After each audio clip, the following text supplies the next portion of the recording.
Olá, amigos de Carta Capital, sejam bem-vindos a mais um Manda no Zap, o programa dedicado à quixotesca missão de combater as fake news que se alastram por aí. Ficamos fora do radar por 2 semanas, mas ao contrário do que dizem as más línguas, eu não entrei em férias novamente nem sou integrante do Poder Judiciário, com sucessivos recessos ao longo do ano. Na verdade, eu acabei me enrolando na apuração de uma pauta para a edição impressa de Carta Capital e também com o planejamento da nossa cobertura de eleições. O Manda no Zap prossegue, agora com conteúdos novos publicados todas as terças-feiras. E em breve esperamos divulgar para vocês novidades aqui no nosso canal no YouTube. Neste episódio falaremos sobre o uso da violência policial como arma de campanha. Infelizmente, no Brasil, amplos setores da sociedade aplaudem a tortura e a morte. Bolsonaro, empacado nas pesquisas de intenção de voto, sabe muito bem disso e tratou de elogiar mais uma chacina policial no Rio de Janeiro, assim como o governador Cláudio Castro, candidato à reeleição no estado. A dupla só não esclareceu porque boa parte das vítimas da tocaia policial na Vila Cruzeiro sequer tinha passagens pela polícia. E Bolsonaro tampouco deu qualquer explicação sobre a execução de um homem com transtornos mentais em uma câmara de gás improvisada no camburão de uma viatura da Polícia Rodoviária Federal. Os agentes envolvidos no homicídio continuam soltos e, pasmem, há fortes indícios de que a câmara de gás faz parte do protocolo da corporação para conter suspeitos que resistem às abordagens policiais, mesmo que seja em uma simples infração de trânsito, como conduzir motocicleta sem capacete. Curiosamente, um certo capitão cometeu essa mesma infração repetidas vezes e jamais sofreu um tratamento semelhante. Como de hábito, o programa revela algumas das fake news mais populares do momento, como a delirante história de que Lula não figurou na capa da revista Time, coisa alguma. Em vez disso, o líder petista teria estampado a capa da Forbes como um dos bilionários mais proeminentes do mundo. No zap do tio Valdemar, chegaram até a reciclar a cascata da Ferrari de ouro do Lulinha, estão lembrados? Bom, preparados para mais uma incursão no submundo das milícias digitais bolsonaristas? Então, retirem as crianças da sala e reforcem a dose de antiácido, porque as cenas a seguir podem ser perturbadoras para alguns públicos.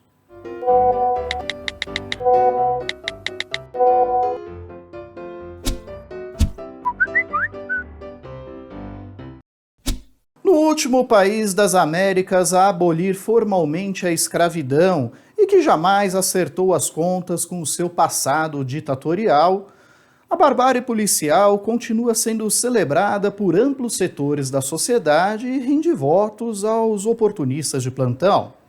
Antes de cair em desgraça pelos escândalos de corrupção na área da saúde, o então governador do Rio de Janeiro, Wilson Witzel, chegou a pousar de helicóptero na ponte Rio-Niterói para comemorar a morte de um sequestrador de ônibus, abatido por um sniper da PM.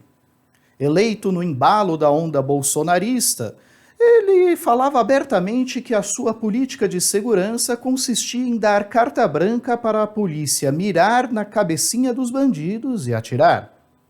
Antes de Witzel, uma intervenção militar no estado, sob a chefia do general Braga Neto, o vice de Bolsonaro nas eleições deste ano, promoveu numerosos morticínios nas favelas cariocas.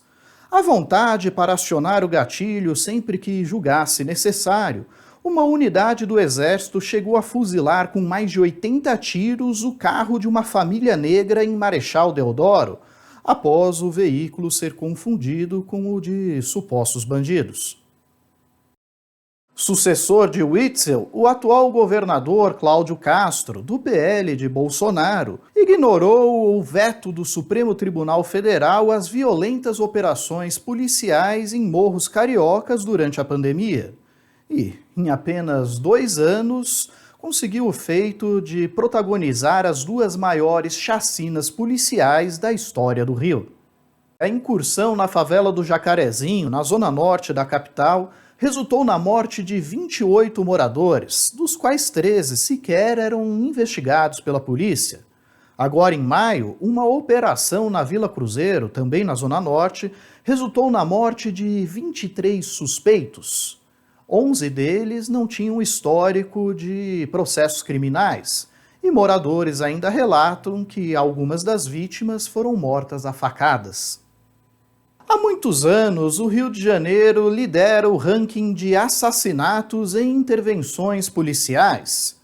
E essa política de extermínio, como todos sabemos, produz resultados incríveis.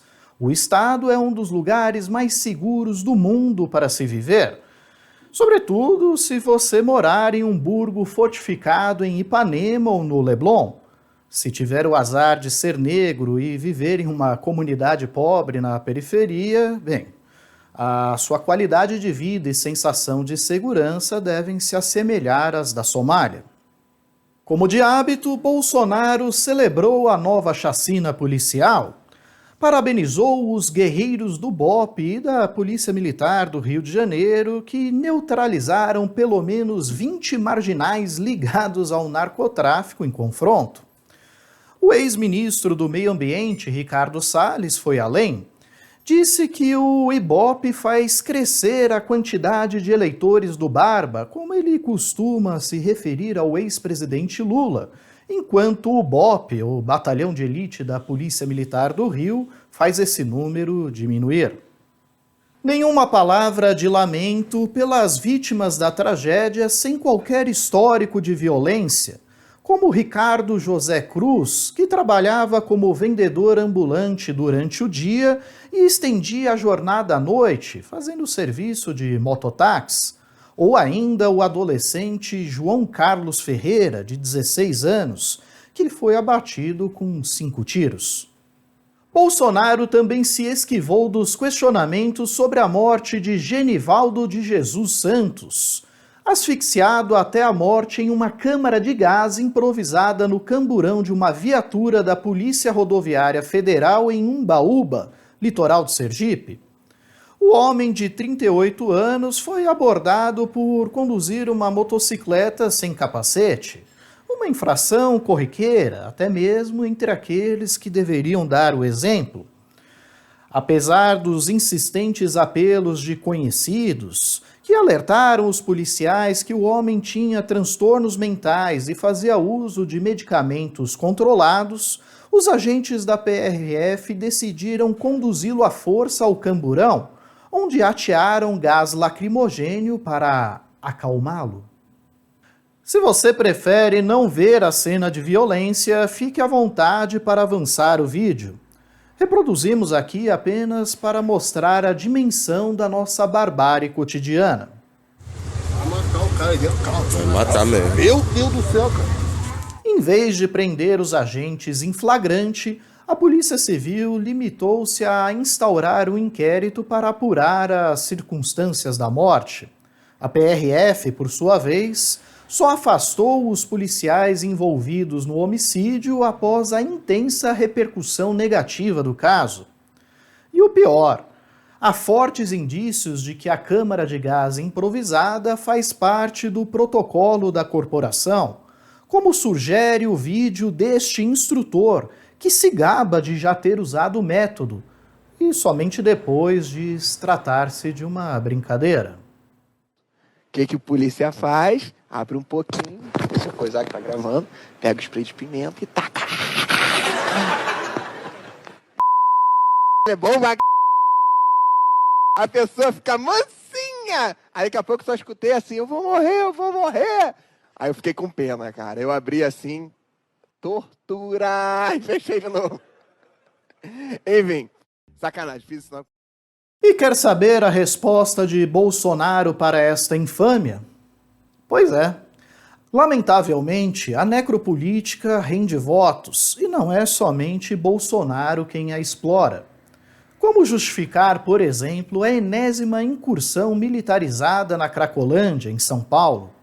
Desde 2012, quando o então prefeito Gilberto Kassab liderou a Operação Sufoco, destinada a impor dor e sofrimento aos usuários de drogas, essas cenas se repetem. Em 2017, o tucano João Dória chegou a celebrar o fim da Cracolândia, após colocar a polícia para afugentar os dependentes químicos da região. Agora, há poucos meses das eleições, é a vez do governador Rodrigo Garcia, do PSDB, e do prefeito Ricardo Nunes, do MDB, repetirem a fracassada estratégia que só espalhou os usuários pelas ruas do centro da cidade. A truculência costuma ser aplaudida pelos programas policialescos na TV aberta, nos quais certamente você não deve ter visto ou ouvido os relatos destas testemunhas. Chegou o bombeiro agora, não sei se tem alguém ferido lá dentro, mas a opressão tá demais, né? Tem até gente ferido lá dentro, o usuário que saiu lá de dentro me avisou agora. Eu tava no mercado comprando umas bolachas com meu filhinho. Tô saindo do mercado, vi um fluxo de usuários subindo, parei, segurei na mão dele para deixar os usuários subir. Nisso eu comecei a ouvir. Não tinha polícia civil, não tinha viatura da polícia civil, só tinha polícia militar, SPLIN e ROCAM, nem força tática não tinha. 3 viaturas da SPLIN estacionadas aqui na esquina, certo? Na General Osório, tinha 3 estacionadas. Nisso, os usuários foi e começou a chutar o ponto de ônibus. Aí começou o primeiro tiro, tei, eu gritei, falei, gente, recua, isso não é bomba, isso é tiro. Peguei na mão do meu filho e gritei, falei bem assim, tem criança aqui, para de atirar, pra polícia militar, entendeu? Aí eles recuaram e pararam de atirar porque eu comecei a fazer um escândalo e gritar que tinha criança, que era mercado, que tinha família, que tinha população. Nisso, deram mais 2 tiros. Foi quando o usuário caiu na minha frente. Pegou nele. Se tivesse pegado no meu filho, de 4 anos, que estava comigo, e todo mundo que estava dentro do mercado. Você tá me entendendo? A mídia já tá mentindo, falando que foi traficante que matou. Gente, não tinha traficante, só tinha polícia e usuário. Você tá me entendendo? Quem matou esse usuário foi a polícia militar na porta do supermercado. Esses depoimentos estão em poder da Comissão de Direitos Humanos da OAB de São Paulo. Distorcemos os áudios para preservar a identidade das testemunhas. A mulher que estava com a criança de 4 anos se referia ao assassinato de Raimundo Nonato Fonseca Júnior, de 32 anos, que foi abatido com um tiro no peito na quinta-feira 12 por agentes da Polícia Civil e não da Polícia Militar, como ela parece ter se confundido no meio da confusão. 3 agentes do Grupo Armado de Repressão a Roubos, o Garra, da Polícia Civil, admitiram ter feito disparos contra os usuários naquele dia, segundo eles, para reprimir um grupo que tentava arrombar um comércio. Com a inflação fora de controle a corroer o poder de compra dos brasileiros, Bolsonaro está estagnado nas pesquisas e corre o sério risco de ser derrotado ainda no primeiro turno. Não por acaso, viu na chacina da Vila Cruzeiro a oportunidade de se reabilitar com o eleitorado reacionário, aquele que acredita que o problema da violência se resolve na bala.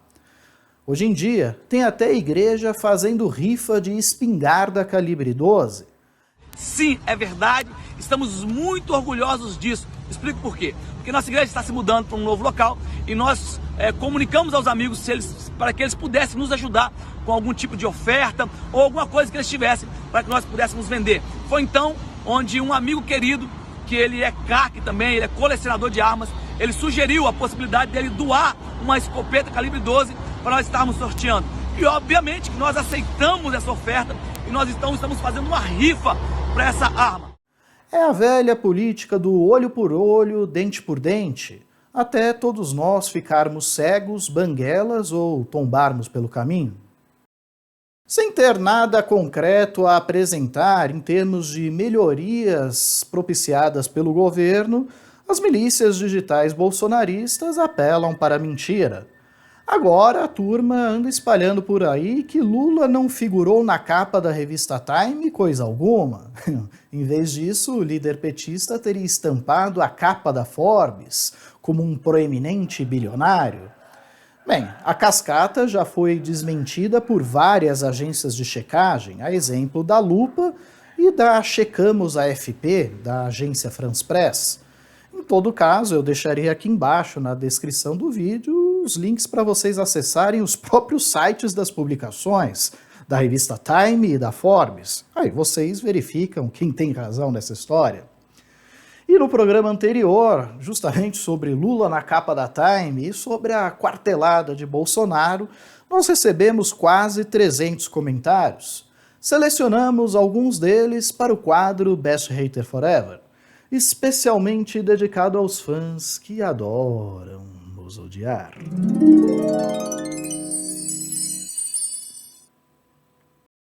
Parece que o pessoal do Zap do tio Valdemar deu o ar da graça por aqui. Veja só o comentário de LG Campinas. Lula nunca saiu na Time, fake news pura. É mesmo, LG? Já acessou o site da revista? Por que você não manda um e-mail para a redação da Time e pergunta a respeito? Só não se esqueça de voltar aqui e compartilhar a sua descoberta. Não vejo a hora de você desmascarar quem são os mentirosos nessa história. Já a Margot diz: você não é Paulo Francis, pare de fazer papelão.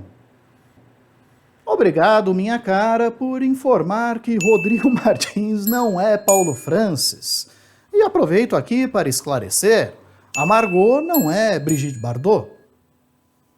Aliás, muita gente bacana veio aqui me puxar a orelha para lembrar que Elon Musk não é norte-americano e sim sul-africano. De fato, ele nasceu em Pretória, na África do Sul, mas se naturalizou norte-americano, vive nos Estados Unidos e concentra a maior parte dos seus negócios lá. Seja como for, não consta que ele tenha cidadania brasileira para votar em Bolsonaro, embora o debochado Caio Bock jure de pé junto que Musk vota no mesmo colégio que ele, na freguesia do Ó. Já o João Paulo diz: não sei se vocês são cegos ou se fazem de cegos. Tecnicamente, nem uma coisa nem outra. Mas você quase acertou, tenho 5,5 graus de miopia, sem as lentes de contato eu pareço o Mr. Magoo. O Marcelo Frentista, por sua vez, observa que eu voltei das férias fortinho. Já a Afropower pergunta se o problema é a camisa ou se eu realmente dei uma engordadinha. Bom, antes fosse a camisa. Na verdade, a situação anda tão complicada que eu ganhei até um cabideiro novo. Bom, pessoal, por hoje é só. Eu agradeço muito a audiência de todos. Se você gostou desse vídeo, seja generoso, curta, compartilhe, inscreva-se em nosso canal. Não esqueça de tocar essa sinetinha aí embaixo para receber as nossas notificações e, claro, assine Carta Capital. Há várias opções disponíveis, uma delas deve caber no seu bolso. E lembre-se que você também pode fazer contribuições durante as nossas lives via Superchat ou mesmo aqui na caixa de comentários. Um forte abraço a todos e até a próxima!